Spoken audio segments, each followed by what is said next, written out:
Okay, hi everyone. Thank you again for joining us. Apologies once again for the technical difficulties. Right now we have John O'Hearn joining us this afternoon, or this morning rather. John, hopefully our viewers can see you.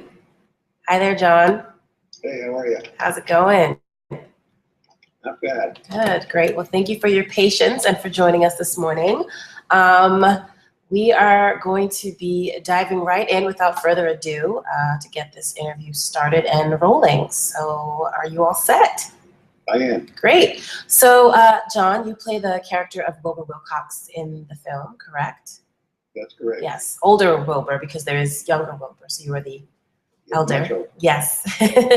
Just for those of you at home watching who couldn't tell, if you weren't sure, he is the older Wilbur. So John, what about this role, enticed you to go for the character? What drew you into this character of Wilbur? Well, it was kind of interesting. When I read the the offering for the audition, and it just seemed to be kind of a good fit. You know what really kind of enticed me was it was a character who was filled with regret. Mm. And I think we all experience that in life. I mean, there are things when I look back on my past that I really wish I could get rid of. I mean, I carry them around like a weight. And, we all do it. We all have things that are just these awful little things. Some of them are bigger than others. But now there's one or two in my life that I know are going to dog me to my grave. And I identified with that, and I had a feel for that. Sure. So that was part of it. Okay. The other part was the idea of, you look for parts. Very rarely do you get cast in a part where you get to do things like do an accent, grow a beard, become a totally different person. Absolutely. Usually you're going to get cast. If I was going to get cast, I'd be cast as a cop or a grandfather or something kind of Casper and Milk Toasty that didn't have any appeal to me at all. Be nice, but it's very neutral. Sure. This was a little more interesting and a little more fun because it's like diving off a diving board. You're going to go head first into something really big and splashy. Absolutely. And all the director has to do is say, okay, give me a little less or give me a little more, and just go do it. So it was fun. It was really fun to do it like that. Good. Thank you for that answer. How would you? It's $5 an answer, by the way. Uh-oh. You're going to be a very rich man by the end of this interview. I'll tell you that much. Okay. Well, how would you describe Wilbur in a few sentences or a few words? How would you describe your character, Wilbur? I would describe him as a man who performed acts of cowardice as a young man that now haunt him as an older man, particularly as someone who was if not in the KKK, he was closely affiliated with it, and then ended up marrying an African-American woman and having children with her. And that memory of his past just will not let him go. And that's how I would describe him in a nutshell. Okay, well, great answer there. What was the most challenging thing that you would say? Oh, sorry about that. The most challenging thing about this character that you had to unveil or bring out of you for this role? Well, it was it's interesting. The things that happen in our past don't necessarily bring us to an emotional state that when the wound was fresh, when he first, he had, the difficult part of the scene was getting to an emotional state without going over the top or giving away too much of this regret, this painful regret. And you know how it is sometimes when we bring up something that happened in the past, it just hurts like hell. And so digging that out and trying to sort of find something in my own past or something that I can relate that would be even remotely close to that scale, because he'd actually assisted in murdering somebody.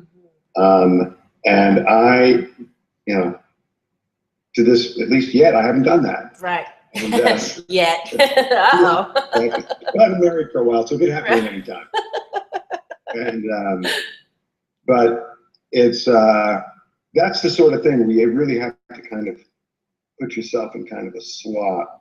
I thought the guy, his name is out of my head now, who played the younger Wilbur, really was able to tap into an emotional well that I didn't get close to anything like that, but he was pretty good. Luke Lowry, we were just interviewing with him the other day. Yeah. You know, very, very insightful. In your opinion, do you believe that Wilbur should be forgiven? Is his act pardonable? I mean, is the kind of recurring theme here is maybe you know, second chances, you know, or do you think that his act is forgivable? Yes, yes, I do. In fact, I think that to one degree or another, all acts are forgivable. If they weren't, we'd be in a real pickle. And I think people would surrender and say, okay, I'm a bad person, I'm going to stay bad, I'm going to die bad, and there's no forgiveness, so what am I going to do? Sure. I think without forgiveness, we don't have much of a world to look forward to. It is also one of those things about human nature that we should be proud of, that we can confront our resentments and our anger and our despair and forgive it. Absolutely. And move on and try to create something new. Yeah. All of the great leaders of the world, all of them, all of the great prophets, all the messages that you receive, and I really don't care what religion you dip your toe into, they all preach the same thing. Yes. Love and forgiveness, love and forgiveness, love and forgiveness. So yes, I think that he's totally forgivable. Okay. All right. Respect. He's a schmuck, but he's totally forgivable. For lack of a better word there, just go ahead, right, and say it. Well, do you think, I guess getting again to a more, you know, personal question, do you think that you, John, could be friendly or friends with someone like Wilbur? I mean, do you see him, you know, do you, I guess in your case, judging, you know, someone by their actions or by their past? I mean, you did say that, you know, he is forgivable, he's a forgivable person, his act is forgivable. So do you feel that you could be friends with someone like that in real time today? Well, the interesting thing about it, you know, from what I know of the story, because it is kind of a condensed little piece that they filmed here. Sure. But no one really knew about Wilbur's past, about his crimes and his guilt until right towards the end of his life. Right. So up until then, like everybody else, he seems like a happily married guy with kids and sort of carefree kind of guy and fun loving, and I'm sure he had a lot of friends. Absolutely. I think if I found out that had happened and he was not regretful, then I might have a little more difficult time. But I think if I knew him and then found out that this was something that just, like all of us, hounded him through his life and he just had to get it off his chest. Sure. Yeah, you can, I'd be able to hang out with him. And I'm sure he was a great guy. Except for that dark stain on his past. Well, we all have, you know, I guess that's maybe what makes us human. You know, we all have dark sides to us at some point, and you know, just as you mentioned, the point of human nature, you know, that seeking to be accepted or forgiven, you know, it's just what makes us us, a part of us. So, well, you know, I was brought up a Catholic. If you were sinful, but you genuinely asked for forgiveness, it's done. Done. If you don't ask for forgiveness, if you think that, you know, you can hide it, or or you're better than that, and you know you don't need to humble yourself by asking for forgiveness, then you're probably not the kind of person I'd want to hang out with anyway. But sure. I think that answers that at the end of the day. Sure. And do you feel that maybe without giving too much away here, his point in talking to the reporter was maybe that way of asking for forgiveness in a way? Do you feel that his I think it was more, I think he felt that he had it from his family, that he had the forgiveness, but I think he felt there was something more required. When he heard about this reporter who had written about a story about a character who actually named the name of the people who did the killing, he felt that would be the appropriate response for him. That if he could do that, if he could go publicly that far and publicly disavow his connection with those people from his past, that would be enough for him. Sure. And then he hopes, I think, that he'll be forgiven in the next life for his. Absolutely. How do you think that Wilbur perceives Steve, the reporter? What do you think that he really thinks about him? Do you think he trusts him? Oh yeah. Oh no, he trusts him. I think he trusts him even more as the scene wears on and he sees Steve's contempt for him, because I think in a way he sees that as perfect. He'll really go after it and he'll really do it. He doesn't really care, I think, what Steve thinks of him at the end of the day. Right. And which works for him. There's also that wonderful element of older man, younger man. So younger man will see things in more of a black and white world. No gray areas. But an older guy will see a lot more shades in life. That's just the way it is. You know, I have kids and I see how they live at life, and I occasionally have to step in and go, it's a little softer than that. And that's how it is in life. And so that he sees this guy become enraged as he confesses his sin, as well he should initially. I think everybody initially would go, are you kidding me? You did what? And he sees that rage, but sees it as appropriate for the moment. Right. And knows that further on down the line, it doesn't matter to him. That's not what he's concerned about. He's really concerned about his own redemption. And he knows that by confessing to this guy and having it published, he's a step closer. Absolutely. And I mean, he literally says that. That's all I want. So yeah. How do you think that this film kind of correlates to present day and what's going on in today's world?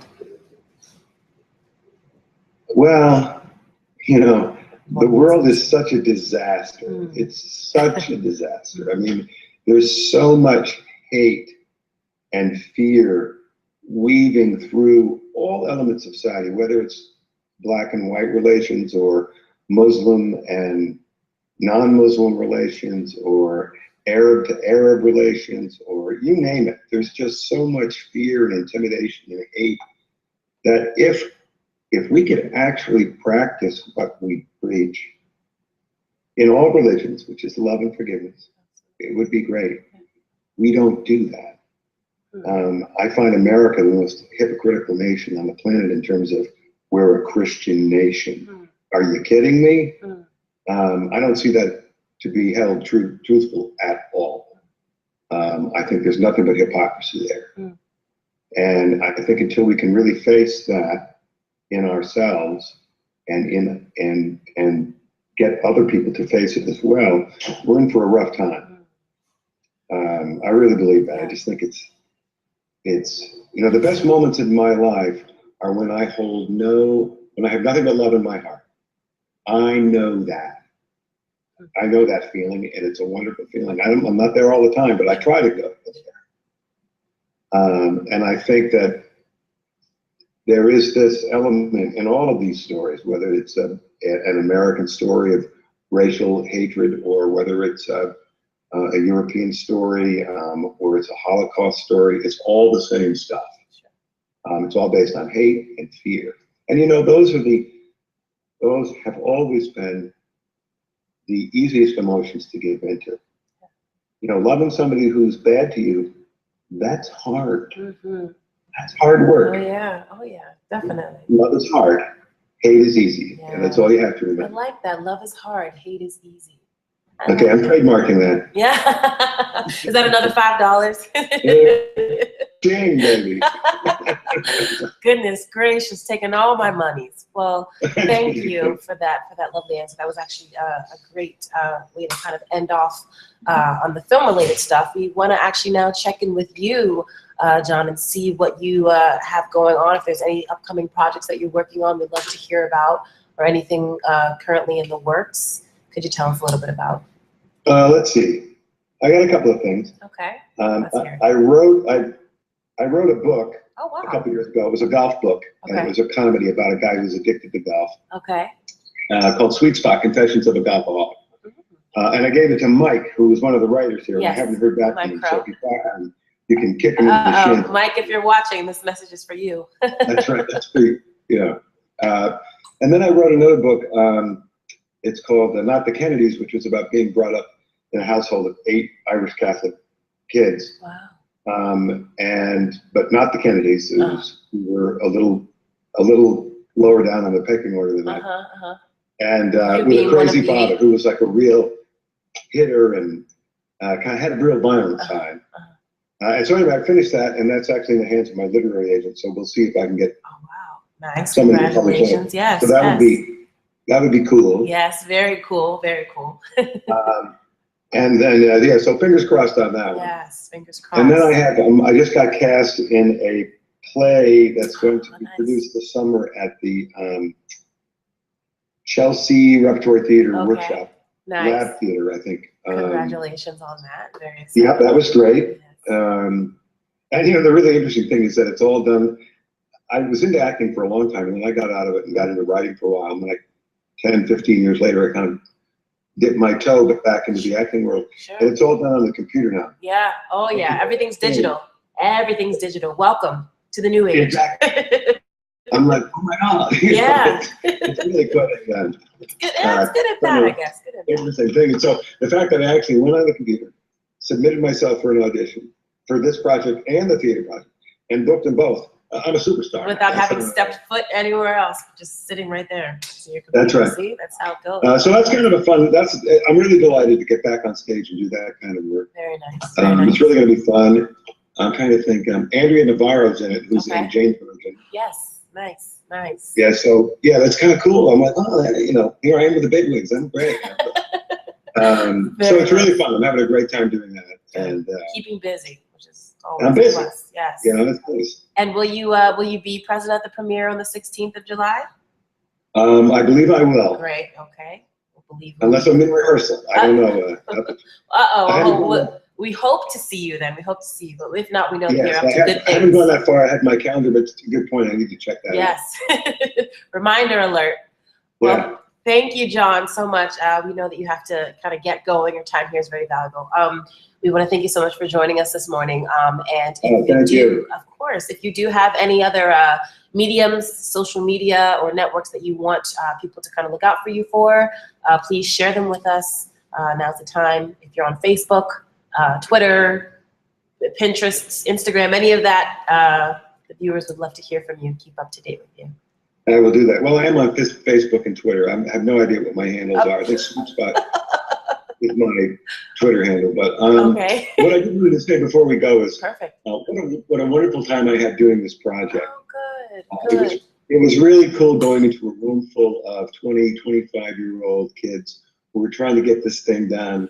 And the energy was just great. It was really wonderful. I mean, every time I went in, I was always having a great time. Yes. It was always full of smiles. Absolutely. And it was wonderful. Yes. So I just wanted to pass that along. It was a great thing. I can attest to that for sure. It was definitely a very, kind of one of those rare moments when you have just all great vibes, good energy, and high spirits all throughout. It was wonderful. And I think Lynette and I are still engaged. I'm pretty sure that's happening. Congratulations. I guess we'll be hearing from your wife soon. Yes. He's in the other room sharpening the knife right now. With reason. Well, thank you so much again, John. We really, really enjoyed having you on here today. And we hope to hear from you soon. All right? All right. Thank you so much. No problem. Bye-bye. Take care. Bye-bye.